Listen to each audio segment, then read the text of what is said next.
Vamos voltar com a Mariana Janjá, como ela explicava para a gente. Ô Mariana, execução por fuzilamento.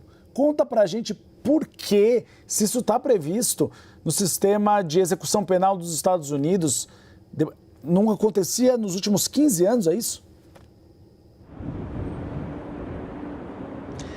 Oi, Uribe, Tainá, boa tarde a todos. Pois é, olha, Uribe, vou ser bem sincera que eu não te ouvi exatamente, tá? Mas vamos falar então sobre esse assunto dessa execução por pelotão de fuzilamento que deve acontecer aqui nos Estados Unidos. E olha, foi uma escolha desse homem que foi condenado à morte, que se chama Brad Sigmund. Ele tem 67 anos de idade, foi condenado à morte pelo assassinato dos pais de uma ex-namorada. E ele escolheu então esse tipo de execução por pelotão de fuzilamento. Ele tinha 3 escolhas: pelotão por fuzilamento, cadeira elétrica ou injeção letal, e acabou escolhendo o pelotão, o fuzilamento pelo pelotão. Então, a Brad Sigmund na verdade, os advogados de Brad Sigmund entraram na justiça dizendo que foi uma escolha bárbara que ele teve que fazer, uma escolha impossível entre 3 métodos bárbaros de execução.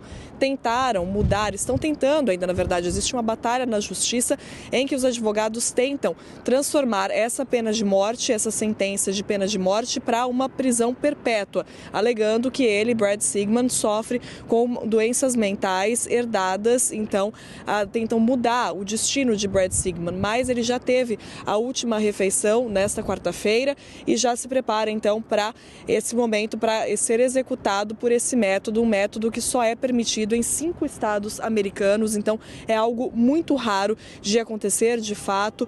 Esse método no estado da Carolina do Sul, onde a execução deve acontecer, acontece com 3 atiradores, que são 3 funcionários do Departamento Penitenciário do estado, que se voluntariam para fazer essa execução. E a ideia é que eles atirem contra Brad Sigmund, que vai estar numa sala, sentado, amarrado em uma cadeira com um gorro com um capuz na cabeça, e a ideia é que eles atirem então diretamente no coração de Brad Sigmund, e isso faça com que o fluxo sanguíneo para o cérebro pare praticamente instantaneamente. Então, a ideia, segundo os médicos dizem, é que ele não sofra com esse tipo de método. Agora, os advogados de Brad Sigmund estão na justiça e estão dizendo que é uma escolha bárbara de qualquer forma, que são 3 métodos de execução bárbaros, e é claro que isso reacende o debate sobre a pena de morte aqui nos Estados Unidos, que não existe em todos os estados. São 27 estados, na verdade, que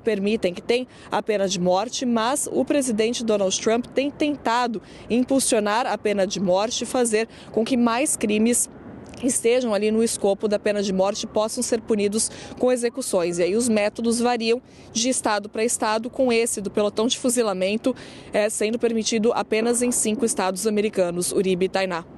No mínimo é curioso, faz tempo que eu não ouvia esse tipo de morte no caso oficial pelo estado. Obrigado, viu, Mariana Janjá, como pelas informações.